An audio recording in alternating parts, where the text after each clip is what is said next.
На колко е равна силата на една идея? Всяка голяма идея е пропорционална на проблема, който решава. Точно като в зората на смартфоните.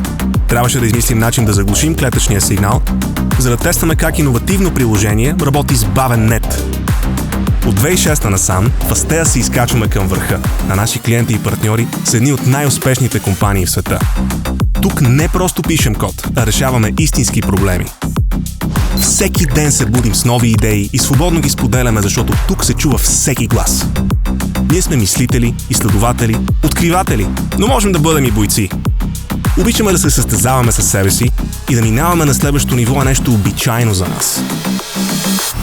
От мобилни приложения до системи задвижвани от изкуствен интелект, знаем как да създаваме иновативни продукти. Работим с бизнеси от най-различни сфери и уменията ни се простират върху почти всички технологии и езици за програмиране. Вярваме в знанието. В стажантската ни програма откриваме талантите и им помагаме да блеснат. Рамо до рамо с опитните ни ментори, стажантите се научават да решават проблеми в реална среда. Над 70% от тях вдигат нивото и си остават с нас и след края на програмата. Не следваме стандарти, създаваме ги. Обединяваме общността и споделяме опити и идеи. Така печелим уважението на всеки, до когото се докоснем и изграждаме процъфтяваща екосистема.